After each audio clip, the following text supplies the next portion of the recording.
Continuando en el marco de las monitorías, ahora nos corresponde la temática de las enfermedades infecciosas, concretamente la transmisión y diseminación de los microbios. Es importante que tengamos en cuenta las vías de entrada de los microbios, los cuales pueden ingresar en el anfitrión por inhalación, ingestión, transmisión sexual, picaduras o mordeduras de animales o por inyección. Tenemos unas primeras defensas, dentro de las cuales destacamos la piel y las superficies mucosas intactas que van a proporcionar esa barrera física. De igual modo, contamos con la anatomía de la mucosa nasal, la cual cuenta con unas propiedades mucociliares que impiden que el microorganismo siga avanzando a través de las vías respiratorias. Esto lo hace con la respectiva secreción de moco y también con los cilios con los que cuenta. Ahora vamos a hablar acerca de la piel, que es una barrera natural a la infección. Es una densa capa externa que está queratinizada, que cuenta con dos características principales: el bajo pH que tiene y también la presencia de ácidos grasos que se van a encargar de inhibir el crecimiento y proliferación de los microorganismos. Es importante destacar que la inserción de agujas puede exponer al receptor a sangre potencialmente infectada, que puede transmitir el virus de la hepatitis B o C e incluso el virus de inmunodeficiencia humana. La piel normalmente está habitada por una variedad de especies bacterianas y fúngicas, lo que se conoce comúnmente como la flora normal. Asimismo, las mordeduras de animales pueden ocasionar infecciones por bacterias o ciertos virus, como por ejemplo el de la rabia. Ya en el aparato digestivo, la mayoría de los patógenos se transmiten mediante los alimentos o bebidas que han sido contaminados con materia fecal. Como un principal mecanismo de defensa tenemos las secreciones gástricas ácidas, que se convierten en defensas muy potentes y letales contra los patógenos que afectan el tubo digestivo. Las infecciones a través del aparato digestivo van a aparecer cuando las defensas locales se encuentran debilitadas o los organismos desarrollan estrategias para vencerlas.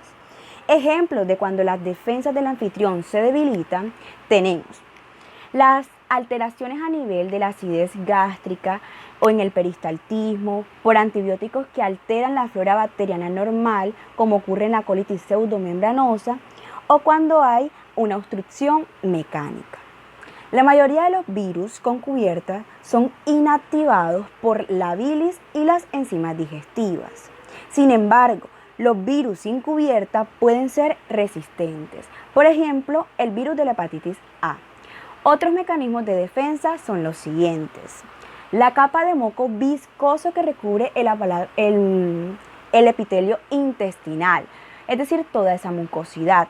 También las enzimas pancreáticas líticas y los detergentes biliares. Recordemos que la bilis actúa como un detergente que emulsiona las grasas y favorece su absorción por el intestino delgado.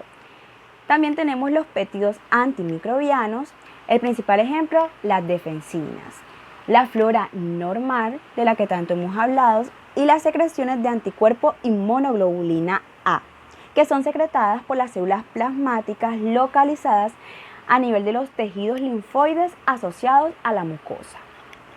Tenemos que resaltar que las bacterias enteropatógenas provocan enfermedad gastrointestinal por varios mecanismos, como la intoxicación por liberación de enterotoxinas en los alimentos, la diarrea por multiplicación del Vibrio cholera y la Escherichia coli en la mucosa del epitelio intestinal, liberando en este caso exotoxinas, la disentería por salmonela, por ejemplo. Esta es una alteración que se caracteriza por la inflamación y ulceración del intestino grueso, que se acompaña de fiebre, dolor abdominal y la manifestación clínica más característica, que es la presencia de sangre y mucosidades en las deposiciones, y también la infección sistémica por salmonela. De igual modo, se establece que la infección fúngica del aparato digestivo ocurre fundamentalmente en personas inmunosuprimidas. En el caso de la infección por cándida, la principal manifestación clínica son las aftas bucales, En el caso de los protozoos intestinales tenemos que resisten al ácido gástrico, es decir, que son muy potentes. Y también la entamoeba histolítica que causa citólisis. Este es un trastorno que se caracteriza por la destrucción celular con la respectiva pérdida del material genético y las alteraciones a nivel de los procesos vitales. Y el Ascaris lumbricoides que produce obstrucción, invasión y lesión. Ahora pasamos al tema del aparato respiratorio. Sabemos que continuamente inhalamos un gran número de microorganismos, incluyendo bacterias, virus y hongos. En diversos casos, los microbios se inhalan a través del polvo y el material particulado. Es importante destacar que la distancia a la que viajan estas partículas en el sistema respiratorio es inversamente proporcional a su tamaño. Es decir, que entre más pequeñas sean, más rápido viajan.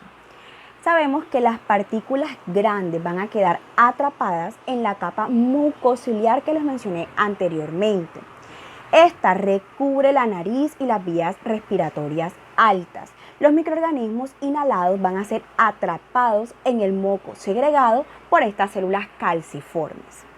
Posteriormente son transportados por la acción ciliar hacia la parte posterior de la garganta, donde son deglutidos y eliminados. Las partículas menores a 5 micras van a viajar directamente hasta los alvéolos. En este lugar son fagocitadas por los macrófagos alveolares y también por los neutrófilos que han sido reclutados gracias a las citocinas hacia los pulmones. Había mencionado que los microorganismos desarrollan una serie de mecanismos específicos con el objetivo de superar las barreras de defensa. A nivel del aparato respiratorio tenemos dos principales, que son las defensas mucociliares y también los macrófagos alveolares. Aquí se destacan tres grupos fundamentales, como lo son los virus, las proteínas de hemaglutinina, que aquí se van a proyectar desde la superficie de los virus y se caracterizan por establecer una fijación que induce a la célula del anfitrión a englobar ese virus, conduciendo así al ingreso y la replicación vírica dentro de esa misma célula anfitriona. Es decir, que este es un mecanismo muy inteligente. También la proteína de superficie celular, que comúnmente se conoce como la neuraminidasa, que le permite al virus liberarse de la célula anfitriona. También trabaja disminuyendo la viscosidad del moco para así poder facilitar el tránsito vírico a nivel de las vías respiratorias. Otro grupo son las bacterias, donde encontramos la Haemophilus influenzae, que elabora una serie de toxinas que paralizan los cilios de la mucosa. La Pseudomonas aeruginosa, que produce una sustancia citoestática, es decir, que alteran la acción ciliar. Y también algunas bacterias como el Streptococcus pneumoniae o también las especies de estafilococos que carecen de factores de adherencia específicos. Sin embargo, a menudo consiguen el acceso después de que una infección vírica cause alteraciones a nivel del epitelio ciliado. El otro grupo son los hongos, que se conoce como hongos oportunistas, que trabajan infectando los pulmones cuando la inmunidad celular se encuentra deprimida, debilitada o cuando los leucocitos están reducidos en número.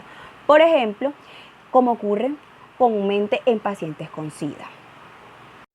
Ahora pasamos al tema del aparato urogenital.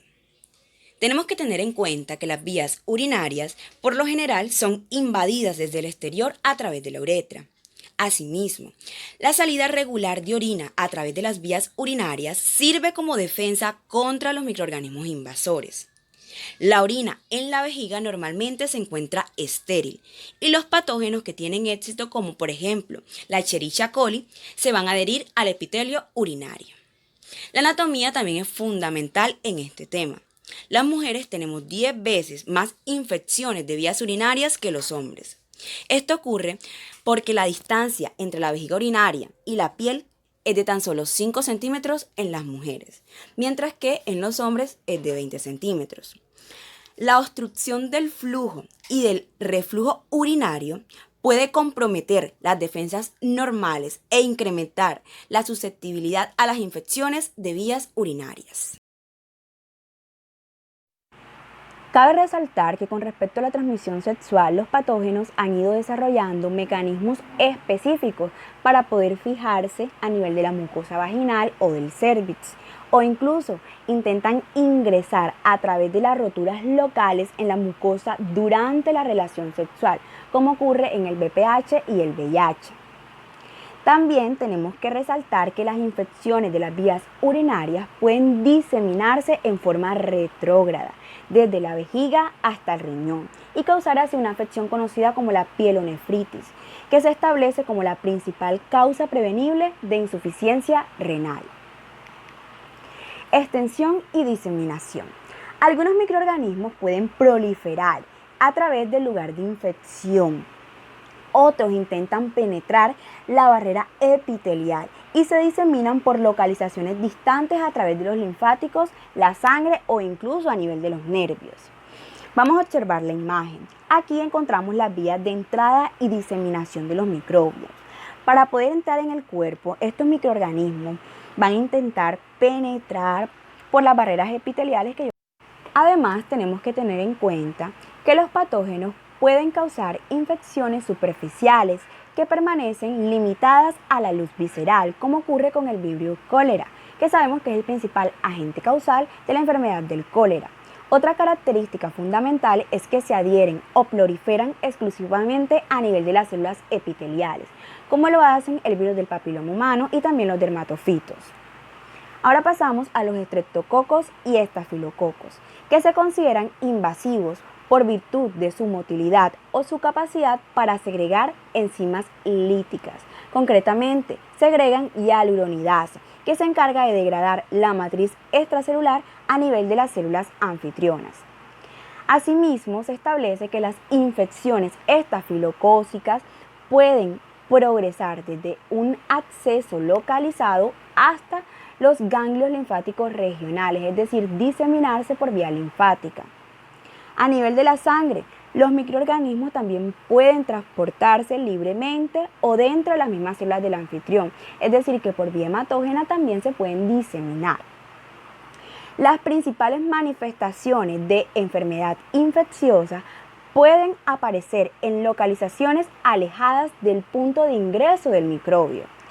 Por ejemplo, el virus de la varicela y el sarampión ingresan a través de las vías respiratorias, sin embargo, causan exantemas a nivel cutáneo. Poliovirus entran a través del intestino, pero destruyen concretamente las motoneuronas. También los parásitos de la Schistosoma manzoni, que se encargan de penetrar la piel, pero se localizan concretamente en los vasos sanguíneos del sistema porta, es decir, a nivel del hígado y del mesenterio, dañando el hígado y el intestino. El Schistosoma hematobium se localiza en la vejiga urinaria y causa cistitis, ese sí es localizado. Dependiendo de la localización de la infección, la liberación puede tener lugar a través de la tos, estornudos, durante el contacto sexual, la evacuación de orina o heces y los llamados insectos y vectores. La transmisión persona a persona puede ocurrir por vía respiratoria, fecal oral y sexual. Vamos a ver específicamente la vía respiratoria. Los virus y bacterias que se transmiten por la vía respiratoria son infecciosos solo cuando las lesiones se abren a las vías respiratorias. Las principales bacterias tenemos el Mycobacterium tuberculosis. Dentro de los virus destacamos la varicela, el sarampión y la gripe. La vía oral fecal, por la ingestión de alimentos o también aguas contaminadas con heces. Los virus que se transportan en el agua implicados en brotes epidémicos incluyen los virus de la hepatitis A y E y el poliovirus que ya anteriormente les había mencionado. Algunos helmintos parasitarios van a liberar huevos en las heces que van a obtener un acceso a nuevos anfitriones mediante la penetración de larvas en la piel en lugar de por vía oral. Este es otro mecanismo. Pasamos a la vía sexual. Otros patógenos se diseminan principalmente por contacto íntimo o mucoso prolongado, como ocurre durante la transmisión sexual, que incluye los virus como el virus del papiloma humano, el virus del herpes simple, el virus de inmunodeficiencia humana y el virus de la hepatitis B. Las bacterias se destaca principalmente el Treponema pallidum, principal agente causal de la sífilis, Los hongos, aquí encontramos las especies de Cándida y en los protozoos las especies de Trichomonas. Continuando con la temática de la liberación de los microbios del cuerpo, se establece la transmisión de las infecciones por el virus de inmunodeficiencia humana, virus de hepatitis B o C, a través de la sangre y hemoderivados que puede tener su origen en conductas humanas, como por ejemplo compartir agujas entre drogadictos. Otro tema que no podemos olvidar son las infecciones zoonóticas, donde los microbios pueden transmitirse desde los animales hasta los humanos, ya sea por un contacto directo, el consumo de productos animales o también por un contacto indirecto, es decir, a través de los vectores. Las infecciones de transmisión sexual. Una serie de organismos pueden transmitirse a través del contacto sexual, como por ejemplo la clamidia y la Neisseria gonorrea, que generalmente se diseminan mediante el coito. Otras especies como la entamoeba histolítica típicamente se diseminan por otros medios, pero ocasionalmente también se pueden transmitir por vía sexual. La localización inicial de una ETS puede ser la vagina, el cérvix, la uretra, el recto o también la faringe. Los organismos que causan estas infecciones tienden a tener una vida corta fuera del anfitrión, por lo cual generalmente dependen de la diseminación directa persona a persona, en este caso a través del contacto sexual. Con el objetivo de disminuir la diseminación de las ETS desde la atención sanitaria, se establecen los nexos con las parejas que han tenido un contacto íntimo con el paciente para que puedan diagnosticarse y tratarse de manera oportuna y eficaz. A continuación vamos a hablar acerca de unas características generales que se deben tener en cuenta con respecto a las ITS. La infección por un microorganismo asociado a una ETS incrementa el riesgo de una enfermedad de transmisión sexual adicional. Esto se debe principalmente a que los factores de riesgo son los mismos para todas las ETS. Esto puede explicar la asociación entre dos enfermedades de transmisión sexual muy frecuentes, que ya les había mencionado, la clamidia y la gonorrea. La infección por ambas bacterias es tan frecuente que el diagnóstico de cada una de ellas debe llevar el tratamiento de ambas. Los microbios que causan las enfermedades de transmisión sexual pueden diseminarse desde una mujer gestante hasta el feto y causar un daño grave al feto o al niño. Se establece que la sífilis frecuentemente produce abortos y que la infección por el virus de inmunodeficiencia humana puede ser mortal para los niños infectados por el virus desde el ámbito prenatal o perinatalmente. Las infecciones asociadas a la atención sanitaria. Estas son aquellas que se adquieren en el hospital. Dos grupos principales se escogen para explicar sus efectos. Hay unos que son más frecuentes y fácilmente prevenibles, como por ejemplo la diseminación desde las manos de los trabajadores, por lo cual se establece ampliamente el lavado de manos. La diseminación desde las superficies contaminadas. El otro grupo que hace referencia a las menos frecuentes son los trasplantes de órganos y también a nivel de las transfusiones sanguíneas. Pasamos a las defensas del anfitrión contra las infecciones. El resultado de la infección está determinado por la capacidad que tenga el microbio para infectar, es decir, su virulencia, colonizar y dañar. Y también los mecanismos de defensa que tenga el anfitrión para poder erradicar a ese microorganismo. Asimismo, se mide por la capacidad de esos mecanismos de defensa para poder erradicar la infección. Estos mecanismos incluyen las barreras físicas a la infección, las distintas células fagocíticas, destacamos los macrófagos, el papel de los linfocitos natural killer, también las proteínas plasmáticas, el papel de los componentes que hacen parte del sistema de complemento y los otros mediadores de las respuestas inflamatorias que ya estuvimos revisando, como las citocinas. En algunas infecciones, el microbio y el anfitrión han alcanzado un balance, de manera que la infección persiste, pero de una forma latente, lo que se considera así como la latencia. Es decir, no causará ninguna patología significativa. Pero en estas situaciones, el deterioro de la respuesta inmunitaria puede dar lugar a una rápida reactivación de la infección y a manifestaciones patológicas muy graves. Esta reactivación se puede observar en infecciones víricas latentes, como por ejemplo en el virus del Epstein-Barr, y en algunas infecciones bacterianas, por ejemplo en el caso de la tuberculosis.